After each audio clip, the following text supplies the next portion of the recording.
Hello students. तो last class में हम लोग ट्रिग्नोमेट्रिक इक्वेशन पढ़ रहे थे, principal solution and general solution, और मैं आप लोगों को होमवर्क दिया था एनसीईआरटी एक्सरसाइज 3.4 और मैंने 2 से 3 क्वेश्चन यहाँ पे लिखे हुए थे। मैं बोला था कि आप लोग ट्राई करके आएंगे, मैं यहाँ पे सॉल्व करूंगा। तो चलिए पहले हम लोग एनसीईआरटी एक्सरसाइज 3.4 डिस्कस कर लेते हैं, क्योंकि कुछ क्वेश्चन मैंने एनसीईआरटी एक्सरसाइज से उसमें दे रखे थे। क्योंकि मुझे ये लगता था कि आप लोग पता नहीं बुक खोलते हैं कि नहीं खोलते हैं क्वेश्चन सॉल्व करते वक्त, इसलिए मैंने एनसीईआरटी के 2-3 क्वेश्चन दे दिए थे। जो लोग सॉल्व किए होंगे उन्हें पता होगा कि एनसीईआरटी के उसमें क्वेश्चन थे। चलिए देखिए, आपको क्या बताना है, principal solution and general solution of the following equation. पहला पार्ट आपको क्या दे रखा है, tan x = √3। बहुत ही सिंपल क्वेश्चन है, आप लोग को ये पता होना चाहिए कि ये मैं आप लोग को स्टार्टिंग से बताते आ रहा हूं, आप सबका टीचर क्रेजी। देखिएगा यहां से, तो tan x = √3 कैसा है, पॉजिटिव है। ये 2 ही क्वाड्रेंट में पॉजिटिव होगा आपका, एक तो फर्स्ट क्वाड्रेंट होगा और एक थर्ड क्वाड्रेंट होगा। आओ साथ टहलने चले, इसमें सभी पॉजिटिव होते हैं और इसमें tan और cot पॉजिटिव होता है। आपका tan x पॉजिटिव है, मींस आपका फर्स्ट एंगल तो यहां से होगा, दूसरा यहां से होगा। प्रिंसिपल सॉल्यूशन हम लोग कहां से कहां तक लेते हैं, 0 से 2π लेते हैं। tan x = एक तो आपका ये हो जाएगा tan π/3 √3 होता है, मीन 60 डिग्री, tan 60 डिग्री √3 होता है। और दूसरा क्या हो जाएगा, पाई प्लस π/3, क्योंकि थर्ड क्वाड्रेंट में पॉजिटिव होता है, तो पाई प्लस π/3 कितना हो जाएगा, 4π/3। तो आपके 2 सॉल्यूशन आ गए, एक π/3 और एक 4π/3। आपका क्या हो जाएगा, प्रिंसिपल सॉल्यूशन में लिख दे रहा हूं, π/3, 4π/3। ये आपके क्या हो गए, प्रिंसिपल सॉल्यूशन। प्रिंसिपल सॉल्यूशन ये आपका हो गया। प्रिंसिपल सॉल्यूशन हम लोग 0 से 2π में लेते थे। चलिए देखिए, tan x कितना हो गया, tan x = tan π/3, हम लोग इसको लिख सकते हैं √3 को। देखिएगा tan x = tan π/3 लिख सकते हैं कि नहीं, आप बताइए। tan x = tan π/3, √3 क्या है, tan 60 √3 होता है, वही तो लिखा है tan π/3, √3 ही तो होता है। tan x = tan π/3। मैं आप लोग को एक थ्योरम प्रूव कराया था, अगर आप लोगों को याद हो, tan x = tan y कहां कहां होता है, nπ + y। y यहां पे कितना है, π/3, सिंपली कितना हो गया, nπ + π/3। ये आपका क्या हो गया, जनरल सॉल्यूशन। ये आपका हो गया general solution. tan x = tan y, nπ + y होता था, y कितना है, π/3, तो nπ + π/3 हो जाएगा।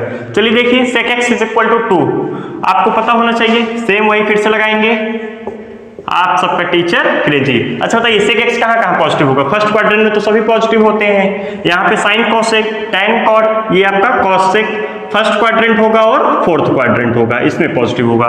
तो मींस मैं यहां से ये बोल सकता हूं, sec x = एक तो आपका 60 डिग्री हो जाएगा, sec 60 कितना होता है, sec 60 होता है 2, तो ये हो जाएगा sec π/3।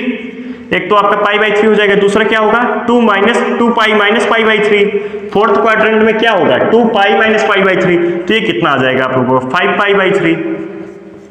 तो π/3 और 5π/3 ये आपके क्या हो गए, प्रिंसिपल सॉल्यूशन हो गए, प्रिंसिपल सॉल्यूशन। और आप लोगों का जनरल सॉल्यूशन क्या होगा, sec x = sec π/3। देखिए sec x = sec π/3। अच्छा, sec x = sec y क्या होता था, मैंने आप लोग को बोला था, जो cos x = cos y के लिए होता है, वही sec x = sec y के लिए होता है। तो क्या हो जाएगा, 2nπ ± y, y कितना है, π/3, तो कितना हो जाएगा, 2nπ ± π/3। ये आपका क्या हो गया, जनरल सॉल्यूशन। जनरल सॉल्यूशन मैं आप लोग को 3 थ्योरम्स आप लोग को लास्ट लेक्चर में मैं ड्राइव कराया था, sin x = sin y, cos x = cos y और tan x = tan y। मैंने आपको बोला था, जो sin x sin y वही cosec x cosec y के लिए होता है, जो tan x tan y वही cot x cot y के लिए होता है, और जो cos x cos y वही sec x sec y के लिए होता है। ये आपका आ गया जनरल सॉल्यूशन। चलिए लिखिए, अभी 2 पार्ट और है, हम लोग डिस्कस करेंगे तो क्लियरिटी होगी। ये पाई है आपका,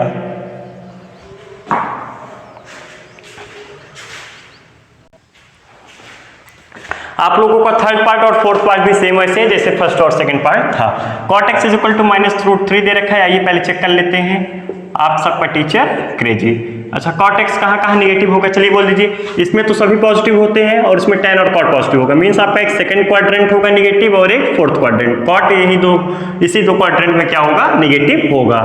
आपका एक सेकंड क्वाड्रेंट है और एक फोर्थ क्वाड्रेंट है। चलिए बताइए फिर cot x पहले बताइए, cot x √3 कहां होता है, cot x √3, x = π/6 पे होता है, x is equal to pi by 6 ना cot 30√3 होता है ना पाई बाई 6 पे।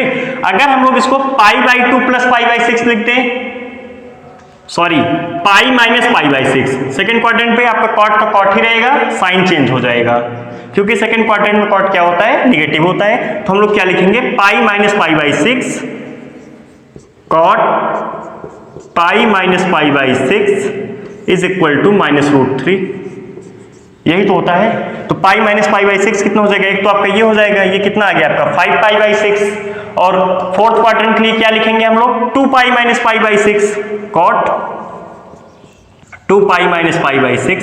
ये आपका कितना होगा, बोलिए ये भी आपका -√3 होगा। 2 पाई पे चेंज नहीं होगा और फोर्थ क्वाड्रेंट में कॉट क्या होता है, निगेटिव, ये भी आपका -√3 आ जाएगा। तो यहां से कितना आ गया 5 पाई बाई 6 और यहां से कितना आ गया 11 पाई बाई 6, 11 पाई बाई 6। ये आपके क्या है, प्रिंसिपल सोल्यूशन है, प्रिंसिपल सोल्यूशन। और जनरल सोल्यूशन के लिए क्या करेंगे, n pi plus Y, n pi plus Y. अच्छा कॉट कहाँ गया, कॉट पाई बाई 6 आप लिख दीजिए, cot x is equal to -√3 के लिए आप लोग क्या लिखेंगे, cot 5 pi by 6, cot 5 pi by 6। Cot x is equal to cot y कहाँ होता है, n pi plus Y, n pi plus Y, 5 pi by 6। Same आपका ऐसे फोर्थ पार्ट भी है, फोर्थ पार्ट में आप लोगों को नहीं बता रहा हूं, फोर्थ पार्ट आप लोग ट्राई करेंगे। अब हम लोग डिस्कस करेंगे क्वेश्चन नंबर 5। चलिए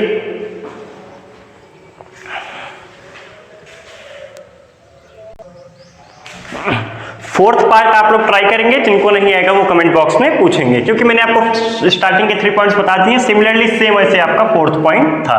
चलिए क्वेश्चन नंबर 5 देखिए और क्वेश्चन नंबर 6 देखिए। आपको अब क्या बताना है, जनरल सोल्यूशन बताना है।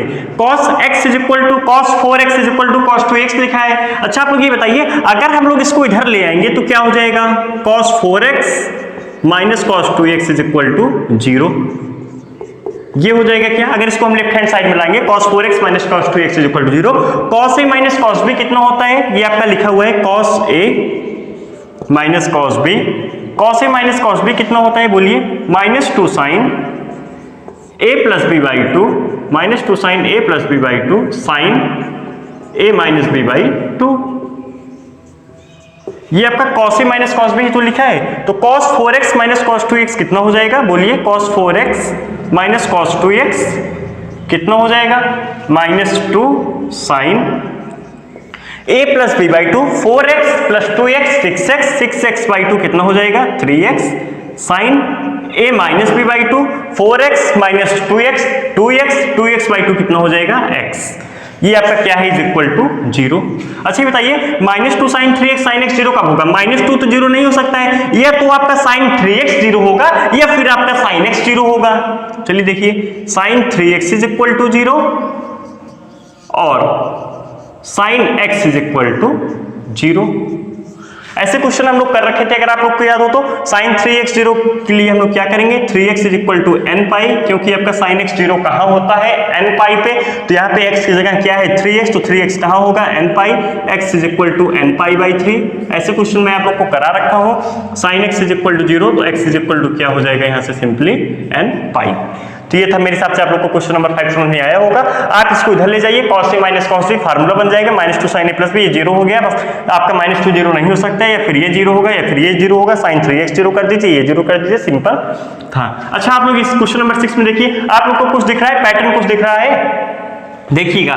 यहाँ पे आपका क्या है 2x, यहाँ पे आपका क्या है 3x और यहाँ पे क्या है x। और हमें क्या पता है, अगर cos a plus cos b अगर हम लोग इसमें लगाएंगे तो cos a plus cos b कितना होता है, 2 cos a plus b by 2, cos a minus b by 2। तो यहाँ पे cos 2x का टर्म बनेगा 3x plus x 4x by 2 2x हो जाएगा। तो आप इसमें क्या कीजिए, cos a plus cos b लगा दीजिए। cos a plus cos b कितना होता है, मैं लिख दे रहा हूँ, cos a plus cos b होता है आप लोगों का, आप लोगों के क्या, सब लोग का यही होता है 2 cos a plus b by 2 cos a minus b by 2, यही होगा ना, बोलिए cos a plus cos b। तो आप इसमें लगा दीजिए cos 3x plus cos x is equal to cos 3x plus cos x is equal to 2 cos a plus b by 2 कितना हो जाएगा 2x हो जाएगा, cos a minus b by 2 3x minus x 2x by 2 कितना हो जाएगा x हो जाएगा। और ये आपका माइनस cos 2x सही है, सॉरी अब आप इसको लिख लीजिए, ये आपका क्या हो जाएगा 2 cos 2x cos x minus cos 2x is equal to 0। यही तो हो जाएगा। ध्यान से देखिएगा, cos 2x यहां भी है, cos 2x यहां भी है। cos 2x हम लोग कॉमन ले लेंगे, जब cos 2x कॉमन ले लेंगे तो क्या बचेगा 2 cos x minus 1 is equal to 0। या फिर आपका 2 cos 2x 0 होगा, या फिर आपका 2 cos x माइनस 1 0 होगा। आप एक बार cos 2x is equal to 0 कर दीजिए, और सॉरी ये आपका 2 cos x माइनस 1 है, 2 cos x माइनस 1 है। या फिर आप 2 cos x माइनस 1 को 0 कर दीजिए। cos 2x 0 कहाँ होता था बोलिए, 2x is equal to 2n plus 1 pi by 2, यही होगा। यहां से x इज इक्वल टू कितना आ गया 2n प्लस 1 पाई बाई 4। इसमें देखिए 2 cos x minus 1 is equal to 0 कितना हो जाएगा 2 cos x is equal to 1 cos x is equal to 1 by 2। cos x is equal to 1 by 2 कहाँ होगा, cos x is equal to आप इसको क्या लिख लेंगे, cos x is equal to cos pi by 3, cos 61 by 2 होता है ना। cos x is equal to cos y के लिए क्या करेंगे अब आप लोग 2n pi plus minus y, 2n pi plus minus pi by 3 आप लोग यहाँ लिख लीजिएगा। ये था आप लोगों का क्वेश्चन नंबर 6। अब हम लोग क्वेश्चन नंबर 7 आप लोग करेंगे। क्वेश्चन नंबर 7 सेम आपका वैसे है, आपका जो साइन दे रखा है आप उसको cos में चेंज कर लीजिए। cos 90 माइनस थीटा क्या होता है sin थीटा, फिर आप cos a minus cos b लगा दीजिए। क्वेश्चन नंबर 7 आपका सेम ऐसे है। अब हम लोग डिस्कस करेंगे क्वेश्चन नंबर 8 और क्वेश्चन नंबर 9। चलिए आप लोग इसको लिख लीजिए, हम लोग डिस्कस कर रहे हैं क्वेश्चन नंबर 8 और 9। क्वेश्चन नंबर 8 और क्वेश्चन नंबर 9 ये आपके दो लास्ट क्वेश्चन है। जो लोग अब तक नहीं समझ पाए हैं वो अब लास्ट क्वेश्चन से समझने का प्रयास करेंगे। चलिए देखिए, sec square 2x is equal to 1 minus tan 2x आप लोग को दे रखा है। sec स्क्वायर थीटा होता है 1 प्लस tan स्क्वायर थीटा, ये आप लोग को पता होना चाहिए। cosec square theta 1 is equal to होता है 1 प्लस cot स्क्वायर थीटा, और sec स्क्वायर थीटा होता है 1 प्लस tan स्क्वायर थीटा। तो क्या हम लोग इसको ऐसे लिख सकते हैं, sec square 2x is equal to 1 plus tan square 2x, ऐसे लिख सकते हैं। अब आप इसको sec स्क्वायर 2x से क्या लिखेंगे 1 plus tan square 2x, 1 plus tan square 2x is equal to 1 minus tan 2x। अब आप लोग ध्यान से देखिएगा, सॉरी इज इक्वल टू 0 नहीं, 1 माइनस tan 2x, 1 से 1 क्या हो जाएगा कैंसिल हो जाएगा। अगर आप इधर ले आएंगे तो 1 माइनस 1 0 हो जाएगा, tan 2x पॉजिटिव हो जाएगा। ये आपका हो जाएगा tan square 2x plus tan 2x is equal to 0। अब आप ध्यान से देखिए, tan 2x दोनों में कॉमन है, tan 2x आप कॉमन ले लीजिए। जब आप tan 2x कॉमन ले लेंगे तो क्या बचेगा tan 2x plus 1 is equal to 0। या फिर आपका tan 2x 0 होगा, या फिर tan 2x प्लस 1 0 होगा। आप एक बार tan 2x को 0 कर दीजिए, और एक बार tan 2x plus 1 is equal to 0 हो जाएगा। tan x is equal to 0 कहाँ होता है n pi, x is equal to कितना आ जाएगा आपका n पाई बाई 2। मेरे हिसाब से अब आप लोग सब समझ रहे होंगे, ऐसे क्वेश्चन हम लोग नोट्स में भी कर चुके हैं। ये x है आपका x। यहाँ पे देखिए tan 2x कितना हो जाएगा आप लोगों का -1। अच्छा, tan थीटा -1 कहाँ होता है, फर्स्ट क्वाड्रेंट में नहीं होगा, थर्ड में नहीं होगा, या तो आपका सेकंड में होगा या फिर आपका फोर्थ में होगा। आप सबका टीचर कह दीजिए सेकंड में होगा या फिर फोर्थ में होगा। और tan पाई बाई 4 कितना होता है 1। अगर हम लोग पाई माइनस पाई बाई 4 लिखें, पाई minus pi by 4 3 pi by 4, आप इसको tan 3 पाई बाई 4 लिखिए। tan 2x is equal to tan 3 pi by 4, क्यों, क्योंकि tan 3 पाई बाई 4 क्या होता है -1, tan 3 पाई बाई 4 क्या होता है -1। tan x is equal to tan y लिखा हुआ है, सीधा सीधा tan x is equal to tan y लिखा हुआ है। तो आप लोग क्या लगाएंगे n pi plus y, general solution के लिए n पाई प्लस y, तो आप 2 से डिवाइड कर दीजिएगा। ये 2x के लिए आएगा, x के लिए नहीं आएगा, 2x के लिए आएगा। आप 2 से डिवाइड करिएगा, फिर आपका जो है x के लिए आएगा। अब यहाँ पे देखिए sin x plus sin 3x plus sin 5x is equal to 0। अब आप लोग को पैटर्न देखना चाहिए, यहाँ पे sin 3x है, अगर हम लोग 5x प्लस x बाई 2 करेंगे तो 3x मिलेगा। तो आप इसमें sin a plus sin b लगा दीजिए। sin a plus sin b का फार्मूला क्या होता है, sin a plus sin b 2 sin a plus b by 2, 2 sin a plus b by 2 cos a minus b by 2। चलिए बोलिए, तो कितना हो जाएगा sin x plus sin 3x, sin x plus sin 3x is equal to 2 sin 3x 2 sin 3x cos a minus B by two X minus 3x by two कितना होगा minus X, cos minus X is equal to cos X होता है। तो 2 sin 3x cos x, 2 sin 3x cos x और आपका sine plus sine 3x is equal to 0। अब दोनों में देखिए साइन 3x कॉमन है, सब कॉन्सेप्ट वही है, सेम कॉन्सेप्ट। अगर आप लोग को कॉन्सेप्ट पता है तो आप लोग कर ले जाएंगे। तो कितना हो जाएगा ये 2 cos x plus 1 is equal to 0, या तो आपका sign 3x is equal to 0 होगा या फिर आप लोगों का 2 cos x plus 1 is equal to 0 होगा।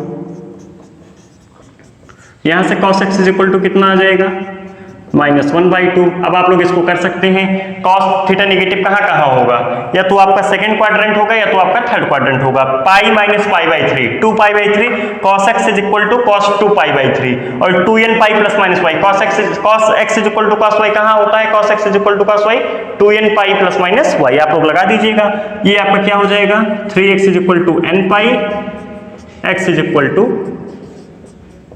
n पाई बाई 3 और यहां से cos x is equal to cos 2 pi by 3। अब आप लोग फार्मूला लगा दीजिएगा। ये था आपका क्वेश्चन नंबर 9। तो आपका क्वेश्चन नंबर 8 क्वेश्चन नंबर 9 दोनों आपके ये लिखे हुए हैं। आप लोग का एक्सरसाइज एनसीईआरटी 3.4 हो गया खत्म। मिसलेनियस हम लोग जब रिवीजन करेंगे एक बार अपना सिलेबस खत्म हो जाएगा, जब हम लोग रिवीजन करेंगे तो हम लोग मिसलेनियस के अच्छे अच्छे क्वेश्चन करेंगे। चलिए अब आप लोग लगाइएगा अपना एक्सरसाइज, फिर से लगाइएगा, सोल्यूशन आप लोगों को मिल गया है और अब हम लोग मिलते हैं नेक्स्ट लेक्चर में। Okay, thank you class.